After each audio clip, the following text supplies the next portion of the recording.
Breaking news Bhupalpally జిల్లాలో కవలల మృతి case కీలక మలుపు తిరిగింది. పిల్లలపై ఎలాంటి విష ప్రయోగం జరగలేదని వైద్యులు తెలిపారు. పోస్టుమార్టం రిపోర్టు ఆధారంగా డాక్టర్లు నిర్ధారించారు. పూర్తిగా గడ్డకట్టిన పాలు శ్వాసనాళంలో ఇరుక్కున్నట్టు గుర్తించారు. దీంతో శ్వాస ఆడక ఇద్దరు పిల్లలు చనిపోయారని డాక్టర్లు తేల్చారు. పాలు తాగిన వెంటనే ఉయ్యాలలో వేసి ఊపడంతో శ్వాసనాళాల్లోకి పాలు చేరాయని అనుమానిస్తున్నారు. పాల పౌడర్ శాంపిల్స్ నివేదిక వచ్చాక పిల్లల మృతిపై మరింత క్లారిటీ వచ్చే అవకాశం ఉంది.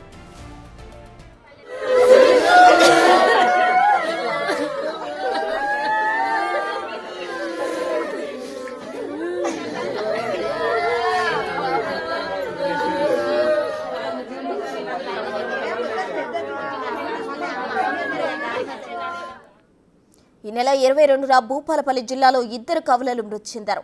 డెక్సోలాక్ పౌడర్ తాగడం వల్లే చనిపోయారని అనుమానాలు వ్యక్తమయ్యాయి. పోలీసులు పాల పౌడర్ శాంపిల్ను ల్యాబ్కు పంపించారు. ల్యాబ్ రిపోర్టులు రావాల్సి ఉంది. ఇంతలోనే వచ్చిన ప్రాథమిక పోస్టుమార్టం నివేదికలో విష ప్రయోగం జరగలేదని తేలింది.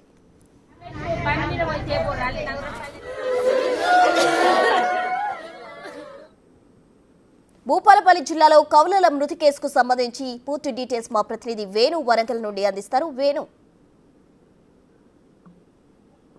ప్రస్తుత ఈ నెల 22న మధ్యాహ్నం ట్విన్స్ 4 నెలల కవలలు భూపాలపల్లి జిల్లాలోని నగరంపల్లి గ్రామం లోపల పాలు తాగిన తర్వాత పడుకోబెట్టిన తల్లి ఆ గంట సేపటి తర్వాత పరిశీలించగా మగ శిశువు ముక్కులో నుంచి పాలు రావడంతో ఆమె కదిలించి చూసింది. అప్పటికే స్పృహ కోల్పోయినట్లు గమనించింది. ఆ తర్వాత పక్కన ఉన్నటువంటి పాప, మొత్తంగా ఇద్దరు ట్విన్స్, ఒక అబ్బాయి ఒక అమ్మాయి, సో ఇద్దరు కూడా స్పృహ తప్పి పడిపోయారని గమనించి వెంటనే ఆర్ఎంపీని పిలిచారు. ఆర్ఎంపీ కూడా పల్స్ లేదని చెప్పి ఆసుపత్రికి తీసుకెళ్ళాలని చెప్పడంతో కూడా భూపాలపల్లి జిల్లా ఆసుపత్రికి తీసుకెళ్లారు. అక్కడ వెళ్ళిన తర్వాత వైద్యులు వాళ్ళిద్దరు కూడా మరణించినట్లుగా దొరుకుతుంది. సో అయితే డెక్సోలాక్ సంబంధించినటువంటి ఒక పాల డబ్బా పౌడర్ తాగించిన తర్వాతే వాళ్లకు ఈ విధంగా జరిగిందంటూ కూడా తల్లి చెప్పడంతో అసలు ఆ పాల పౌడర్ లో ఏదైనా కంటామినేషన్ జరిగిందనే కోణంలో కూడా పోలీసులు ఆ పాల పౌడర్ సీజ్ చేసి శాంపిల్స్ పంపించారు. అయితే ఆ పోస్ట్ మార్టం కూడా చేస్తే దీనికి సంబంధించి ఎవరైనా వీళ్లకు వ్యక్తిగతంగా పగ ఉన్న వాళ్ళకి సంబంధించి ఏదైనా ఇతర కారణాల వల్ల ఎవరైనా దానికి విషప్రయోగం చేశారనేటువంటి అనుమానంతో కూడా పోలీసులు పోస్ట్ మార్టం నిర్వహించారు. సో దీంట్లో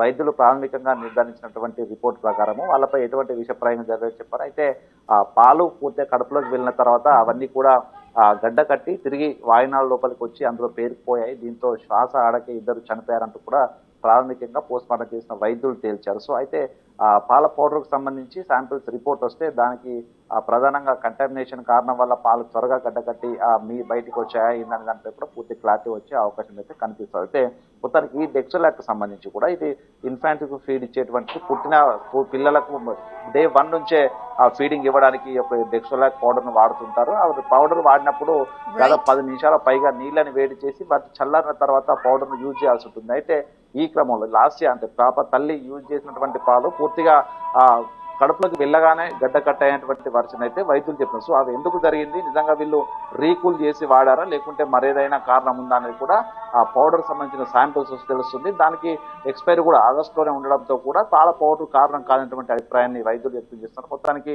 మరో 2-3 రోజుల లోపల శాంపిల్స్ రిపోర్ట్ వస్తే దీనికి సంబంధించి పూర్తి అసలు ఎందుకు కారణం అనేది పిల్లల చావుకు అనేది కూడా తెలిసే అవకాశం అయితే ఉంది. ప్రస్తుతం రైట్ వేణు, థ్యాంక్ యూ.